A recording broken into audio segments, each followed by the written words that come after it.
우리가 삶을 살아가면서 가끔씩 잊어버리는 것들이 있습니다. 그 잊어버리는 것들이 가장 핵심적인 것들입니다. 내가 과연 신앙생활을 왜 하고 있는가라는 것을 잊어버릴 때도 많이 있고요. 또 내가 직장생활을 왜 하고 있는가라는 것을 잊어버릴 때도 있고요.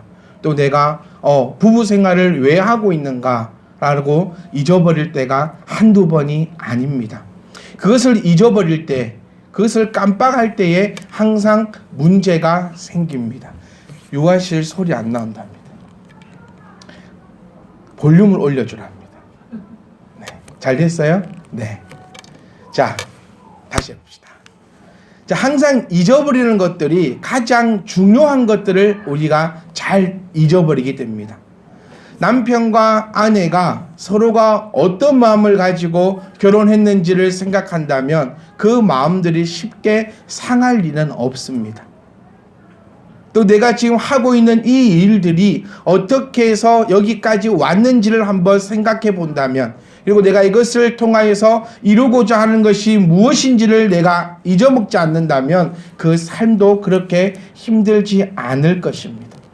신앙생활도 마찬가지입니다. 하나님의 그 뜻이 무엇인지를 우리가 잊어버리지만 않는다면 우리의 신앙이 결코, 우리의 생활이 결코 힘들거나 어렵지 않다는 것입니다.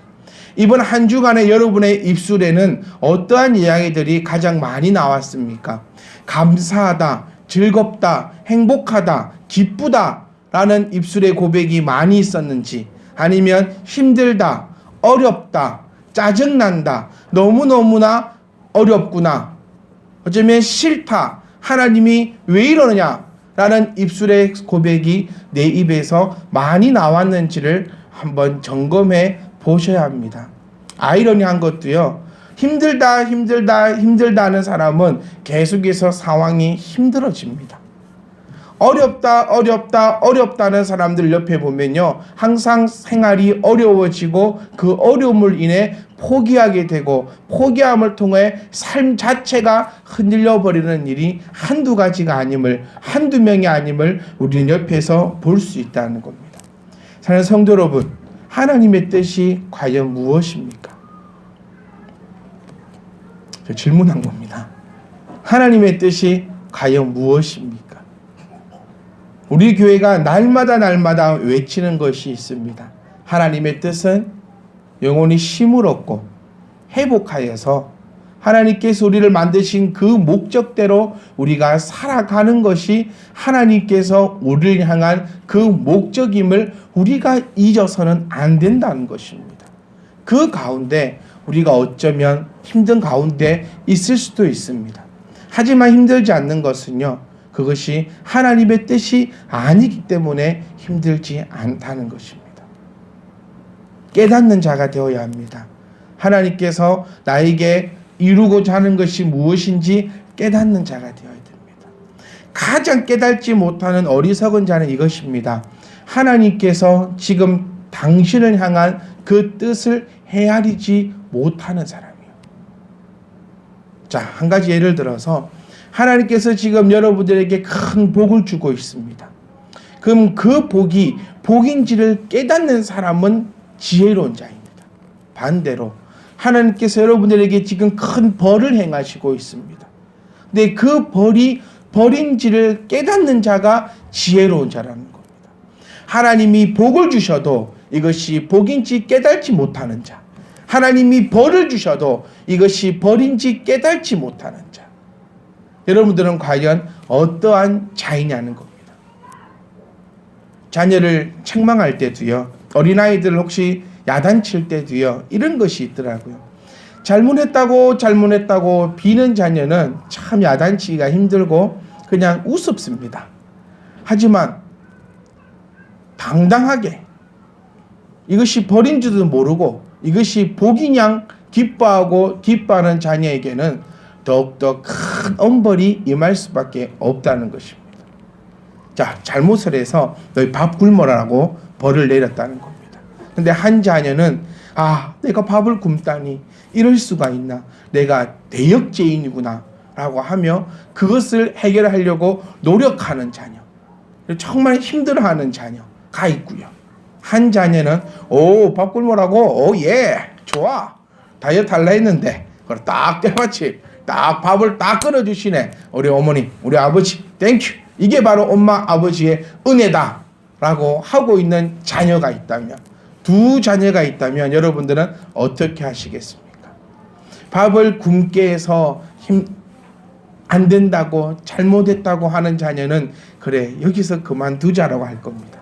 반대로 다이어트 딱 할라 했는데 복이구만 우리 엄마가 어떻게 이걸 딱 알고 나에게 딱 이렇게 해주셨지 라고 하는 자녀에게는 더 큰 벌로 그 자녀가 정신 차리게 만들 것이라는 겁니다. 사랑하는 성도 여러분, 깨달음 있기를 간절히 소망합니다. 하나님의 뜻을 내가 바로 깨달을 수 있기를 간절히 소망합니다. 여러분 순종하셨습니까? 여러분 한 주간에 살면서 순종하셨습니까? 사실 지난주 여러분 조금 찜찜하지 않으셨습니까? 분명히 5월 마지막 주에 목사님이 애칭에 대해서 물어볼 거라 했는데 저는 누구에게도 묻지 않았습니다. 제가 그것을 물어보는 것을 깜빡해서 물어보지 않은 것이 아닙니다. 기억하고 있으나 예를 들어 제가 조 집사님 애칭이 뭐예요? 라고 했을 때 저 집사가 없는데요? 라고 하면 제가 받을 그 상처가 커서 제가 가히 물어보지 않았다는 것입니다. 여러분 분명히 순종하신 분도 계실 것이고 또 순종하지 않으신 분도 있을 겁니다. 이것이 순종의 차이입니다. 여러분 큰 것이 순종이 아니라 작은 것부터 할 수 있는 그 순종이 필요하다 했어요. 애칭에 대해서 순종하신 분의 그 부부는 아마 아름다운 생활을 적어도 일주일은 기쁘게 살아오셨을 겁니다. 하지만 순종치 않은 부부는 아마도 그냥 큰 변화 없이 그저 그런 생활을 해왔을 겁니다. 제가 그때 말씀드렸습니다. 저는 저희 와이프를 향한 애칭이 꽃이라고 했어요. 우리 와이프는 저를 향한 애칭이 뭔지 아십니까? 뭐지요?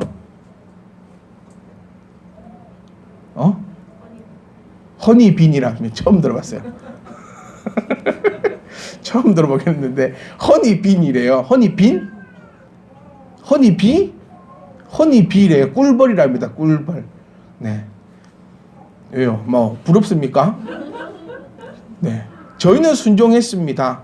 저희는 순종했더니 저희 가정이 아주 달콤한 일주일을 살았습니다. 아니요, 아주 달콤한 5월달 한 번도 안 싸웠어요. 박수 한번 합시다, 이럴 때. 네. 5월달 한 번도 안 싸웠어요. 4월달도 한 번도 안 싸웠어요. 여러분 왜? 작은 것 하나 순종함을 통하여서 하나님의 가정을 이끌어 주심을 우리가 기억하셔야 합니다. 가장 중요한 것은 여러분 가정입니다. 교회가 더 중요한 것이 아니라 가정이 더 중요합니다. 한국 교회가 왜 무너질 수밖에 없었느냐? 가정은 내팽개쳐버리고 교회만 생각하니까 교회가 무너졌습니다. 가정의 회복을 위해서 교회가 있음을 우리가 기억해야 합니다. 교회를 통하여서 가정이 회복되어야 합니다. 근데 이 회복될 수 있는 방법이 뭐냐? 바로 순종이라는 것을 우리가 잊지 않으셔야 합니다. 회복되고 싶다면서 아무것도 하지 않는 가정이 어떻게 회복이 될 수 있겠습니까? 애칭이라도 한번 만들어 보고 그 애칭이 닭살스러워도 한번 불러나 보고 또 그 부르는데 화가 확 나 있는데 내가 확 일어나는데 뭐라고?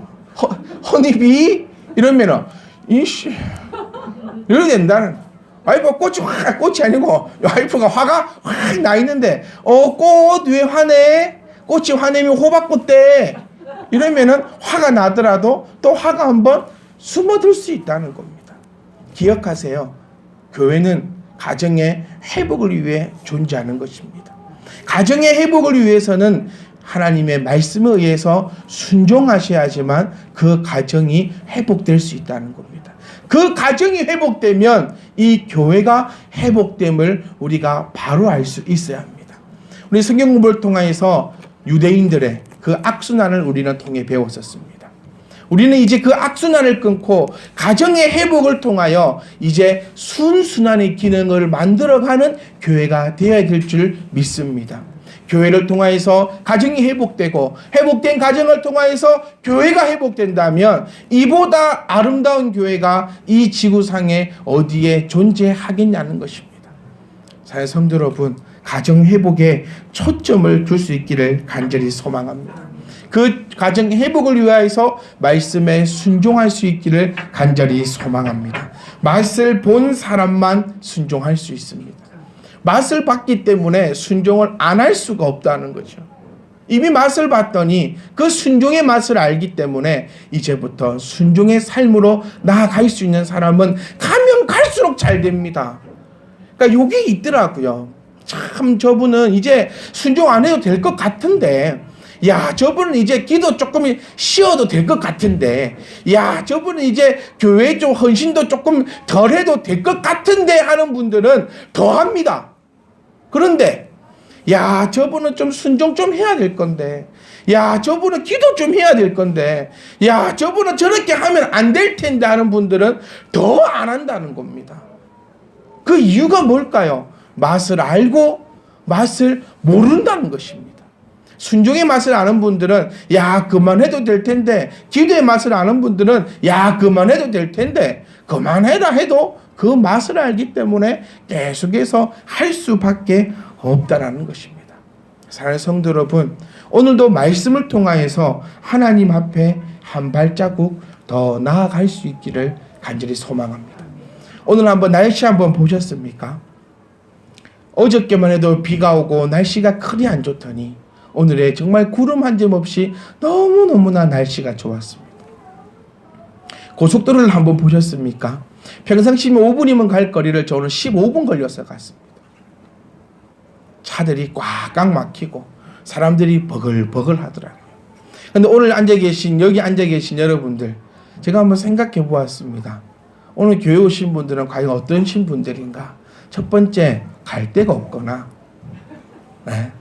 두 번째, 할 것이 없거나, 세 번째, 애인이 없거나, 네 번째, 가족이 없거나, 다섯 번째, 돈이 없거나, 여섯 번째, 믿음이 있거나. 저는 여러분들이 이 다섯 번째가 아니고 정말 이 믿음이 있어서 이 좋은 날씨에, 내일부터 쉬는 날 아닙니까? 이 좋은 날씨에 하나님의 전에 모여서 어떻게 하면 하나님 앞으로 한 발자국 더 갈까? 어떻게 하면 내가 순종할까? 아니, 또 무엇을 내가 순종하여서 그 기쁨의 삶으로 살아갈까? 하나님을 향한 이 온전한 믿음으로 오늘 하나님 전에 나오셨음을 저는 믿고 있습니다. 그렇기 때문에 저 또한 오늘 이 시간 하나님의 귀한 말씀을 함께 나누고자 합니다. 여러분, 지금 우리는 하나님의 성품에 대해서 한번 나아가고 있습니다. 우리는 구원받은 백성이다. 이제 믿어 의심치 않는다는 거예요. 이 믿어 의심치 않는 이 우리 구원받은 백성들이 해야 할 것은 하나님과 조금 더 가까이 있는 것입니다.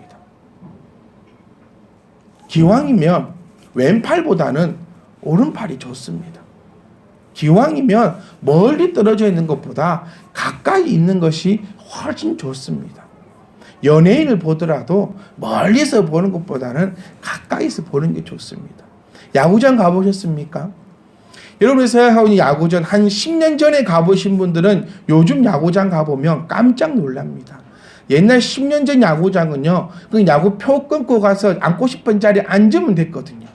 근데 요즘 야구장은요, 어찌 그리 자석의 이름도 많고 자석마다 가격이 너무너무 비쌉니다. 제일 좋은 자석 가려면요, 한 사람당 6만 원 내야 되는 자석도 있고요, 75만 원짜리도 있습니다. 그 정도로 비싸졌습니다. 그 정도로 세분화되었습니다. 왜냐고요? 가까이서 볼 수 있는 자리가 더 비싸더라는 겁니다. 선수도 가까이서 보는 게 좋고, 연예인도 가까이서 보는 게 좋고, 하여튼 모든 것이 가까이서 자세히 알고 자세히 보는 게 좋은데, 왜 하나님은 우리는 멀리서만 보려고 합니까? 오지 마요, 오지 마요. 혹시 이러고 있지 않습니까? 오지 마, 오지 마, 오지 마. 하나님 그만, 가까이 오지 마. 우리 사이는 여기까지. 항상 왜 그 거리를 간격을 두려고 합니까? 어쩌면 목사하고도 마찬가지입니다. 목사님과 관계는 딱 여기까지. 더 오면 불편해. 일주일에 한 번 만나면 되지. 일주일에 두세 번 만나면 이 불편해. 왜 그렇게 간격을 두고 살아가려고 하시냐는 겁니다. 여러분, 하나님과의 관계는 가까우면 갈수록 좋습니다. 그리고 하나님은 우리에게 언제나 다가오라고 손짓하고 있습니다. 오늘 말씀을 통하여 하나님과 오늘 이번 주 한 발자국 더 다가가시는 귀한 시간 되시기를 간절히 소망합니다. 교회 오는 이유, 이제 구원받으러 오는 거 아니라 했지 않습니까? 이제 그거 다 알지 않습니까? 교회 오는 이유는요, 하나님과 한 발자국 더 가까이 가기 위함입니다. 한 발자국 더 가기 위해서 내가 알아야 되는 것은 바로 이 하나님이 과연 누구인가입니다. 요즘에 결혼을 참 많이 하는 것 같습니다. 제 친구들도 결혼을 많이 하고 있고, 제 사모님 친구들도 결혼을 많이 하고 있고, 결혼을 하고 있는 친구들 보면서 참 축하보다는 이제 너도 시작이구나라는 생각이 많이 듭니다. 여러분, 연애와 결혼의 차이점은 연애할 때는 가까이 가는 것도 어느 정도의 한계가 있습니다. 안 그렇습니까? 근데 결혼을 하니까 너무 가까이 가더라는 거죠. 너무 가까이 가면서 저 사람에 대해서 실망하게 됩니다. 왜죠? 인간이니까요. 죄인이니까요. 하지만 결혼을 해야지만 가까워질 수 있다는 겁니다. 하나님도 마찬가지입니다. 내가 하나님과 깊은 관계를 가질 때에 하나님으로부터 가까이 갈 수 있습니다. 하지만 하나님은요, 가까이 가면 갈수록 실망하는 것이 아니라 가까이 가면 갈수록 기쁨과 평안이 흘러넘침을 우리가 인정할 수 있기를 간절히 소망합니다. 하나님은 우리에게 말씀하십니다. 경건해라. 경건해라. 이 경건의 뜻이 하나님의 뜻의 성품에 참여하는 것이다 라고 우리는 함께 말씀을 나누었습니다. 조금 더 쉽게 얘기하면 배워서 실천하는 것이다 라고 말씀을 나누었습니다. 하나님을 믿으려면요, 하나님을 알아야 합니다. 부부가 참 희한한 것이 알아가면 알아갈수록 실망도 많이 하지만 알아가면 알아갈수록 더욱더 믿어진다는 겁니다.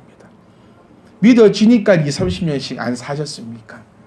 믿음이 없다면 어떻게 이 오랜 시간 동안 살아오셨습니까? 제가 우리 집 예란 집사님 가정을 딱 보니까 부모님하고 사신 그 기간보다 이제는 남편하고 사신 그 기간이 더 길지 않는가라고 문득 한번 생각이 듭니다. 왜 이렇게 사실 수 있었느냐? 참 미운 것도 뭐 있겠지요. 뭐 또 실망하는 것도 참 많을 거고. 하지만 그러면 그럴수록 알면 알아갈수록 참 믿음이 생기니까. 그래서 또 살아가고 어려운 거 있으면 의지하고 상의하고 같이 해결해 가는 거 아닙니까? 하나님도 우리가 믿으려면 하나님을 제대로 알아야 한다는 겁니다. 왜 하나님과 나와의 관계가 가까워지지 않느냐? 하나님을 모르기 때문이에요. 이것이 지금 연애하고 있다는 거죠. 저는 여러분들께 감히 말씀드리고 싶은 것은 하나님과 연애 그만하고 이제 그만 재어보고 이제 하나님과 결혼하자는 겁니다. 예수님이 나의 누구라 했습니까? 신랑이고 나는 하나님의 신부라 했습니다. 그런데 우리는 왜 아직까지 결혼하지 않고 연애만 하려고 하는지, 우리가 이 시간 이제 연애 그만하고 결혼합시다. 이렇게 하지 말고 내가 지금 결혼한 사람과 우리 주님은 다릅니다. 하나님을 깊이 알아감을 통하여서 하나님을 믿을 수 있습니다. 여러분, 하나님을 모르면요 절대 믿을 수 없습니다. 하나님을 모르면서 믿는 그 믿음은 거짓 믿음이고, 하나님을 모르면서 믿는다고 고백하는 내 이 믿음의 고백은 다 결정적인 그 순간에 다 버려버릴 그런 믿음밖에 되지 않는다는 걸 아시면서 우리는 힘차게 하나님을 알아갈 수 있기를, 하나님의 성품을 알고 그 성품을 닮아갈 수 있기를 간절히 소망합니다. 하나님의 성품은 거룩함이 있습니다. 이 거룩함은 우리가 함께 말씀을 나누었던 것처럼 죄를 짓지 않는 것이다 라는 것을 우리가 기억하셔야 한다는 겁니다.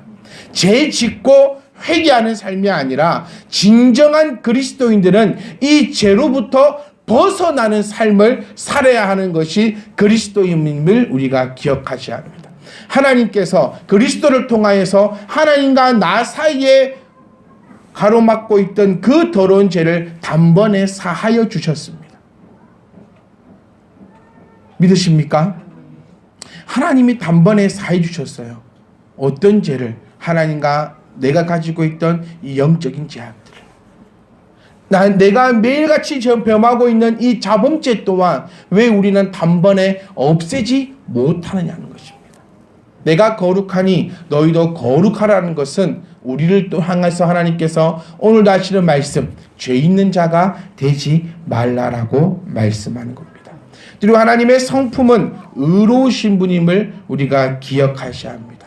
이 의로움이란 단어를 한마디로 얘기해 보면 불의를 용납하지 않으시는 겁니다. 조금 비슷한 단어로는 공의로우시다라는 성품을 가지고 있다는 거죠. 하나님은 거룩하십니다. 하나님은 의로우십니다. 하나님은 공의로우십니다. 우리는 이것을 참 많은 나쁜 것으로 포장하려고 합니다. 무엇으로? 사랑으로. 하나님은 사랑이시니까 의로우시고 하나님은 사랑이시니까 공의로우시다는 겁니다. 야구장 얘기 한번 해볼까요? 야구장에 가보면요 꽉 차지 않습니다. 꽉 차지 않아서 나를 좀 저 6만 원짜리로 좀 보내주면 좋겠어요. 왜? 비어 있으니까요. 나는 8,000원 주고 저 끝머리 자리에 앉아 있는데 저 자리는 텅텅 비어 있는데도 보내주지 않는다는 겁니다. 왜? 보내주기 시작하면 그게 의로움이 깨어지기 때문에 뭐가 사라집니까? 질서가 사라진다는 겁니다. 보내주면 어느 누가 6만원짜리 자리 앉겠습니까? 다 8천짜리 자리 끊어가지고 그 들어가려고 그 뒤에 줄만 서 있겠죠. 이런 것 때문에 야구장조차도 그러고 있지 않는다는 겁니다. 하나님 또한 그러심을 우리가 기억하셔야 합니다. 하나님은 거룩하시고 하나님은 의로우시고 하나님은 공의로우시며 그렇기 때문에 하나님은 질서의 하나님이시다라고 우리가 부르고 있다는 것입니다. 그리고 또 하나님은 선하시며 노하기를 더디하시며 불의함이나 치우침이 없으시다는 것을 우리가 기억을 하셔야 합니다. 여러분, 우리의 목적은 그리스도를 닮아가는 삶입니다. 하나님의 성품에 참여하는 것입니다. 하나님의 성품을 요만큼은 우리가 알고 있자는 겁니다. 하나님은 뭐 하시다고요? 거룩하시다.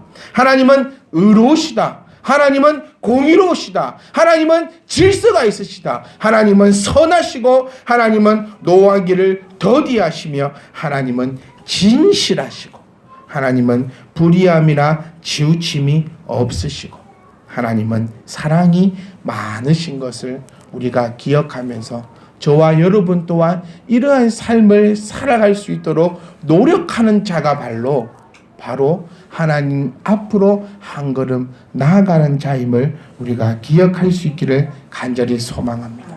하나님은 사랑이십니다. 여러분들은 어떠한 사랑을 나타내고 있습니까?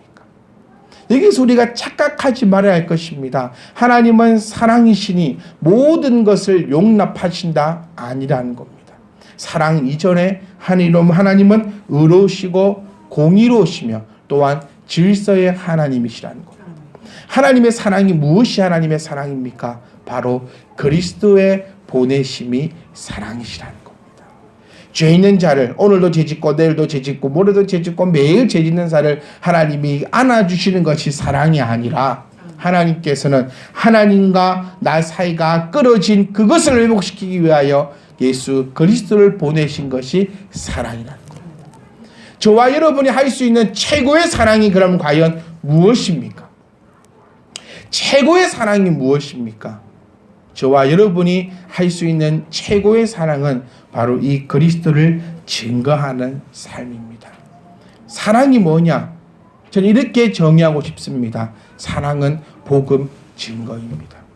내 남편을 사랑합니까? 그리스도의 은혜를 함께 나누시는 것이 사랑입니다. 내 아내를 사랑합니까? 내 아내에게 그리스도의 은혜를 함께 나누는 것이 사랑입니다. 내 자녀를 사랑합니까?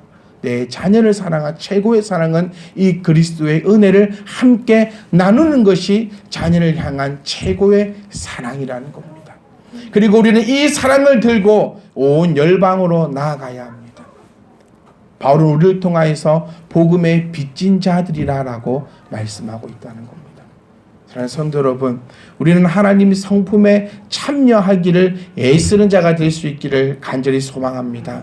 다른 것에 마음 쓰지 말고, 다른 것 때문에 스트레스 받지 말고, 다른 것 때문에 고민하지 말고, 어찌하면 내가 하나님의 성품에 참여하는 자가 될까? 내가 어찌하면 하나님 앞으로 한 걸음 더 나아갈 수 있을까? 내가 어찌하면 하나님으로부터 믿음의 사람이라고 칭함받을 수 있을까라는 고민의 삶이 될 수 있기를 간절히 소망합니다. 사랑하는 성도 여러분, 한 주간의 삶도 이 사랑을 품고 나아갈 수 있기를 간절히 소망합니다. 가정에 사랑을 품어주셔야 합니다. 이 가정에 사랑이 나타나야 됩니다. 가정에 사랑이 나타나여 온 가족의 구성원들이 복음으로 인해 기뻐하셔야 됩니다. 그리고 이 사랑을 가지고 온 천지를 돌아다니십시오. 이제 하나님께서 나에게 주신 그 사랑, 하나님의 본체가 사랑이시니 나 또한 사랑의 본체가 될 수 있는 거룩한 성도의 삶이 되시기를 주의 이름으로 축복합니다. 그래서 나아가십시오. 복음을 들고 나아가십시오. 그리고 사랑을 증거하십시오. 그 열매는 하나님께서 맺게 하신다는 겁니다. 저는 여러분들에게 마지막으로 한번 나누고 싶습니다. 여러분들은 이 사랑을 위해서 얼마나 노력하고 있습니까? 내 가정에 이 사랑을 위해서 얼마나 노력하고 있으며, 사랑의 본체이신 하나님을 닮아 이 사랑 증거를 위해서 얼마나 애쓰고 있습니까? 저와 여러분들은 하나님의 성품에 참여하는 자, 하나님의 이 성품을 닮아가는 자, 하나님의 이 성품을 따라가는 자, 그를 통하여서 하나님을 향한 온전한 믿음이 있는 거룩하고 복된 성도의 삶이 되시기를 주의 이름으로 축복합니다.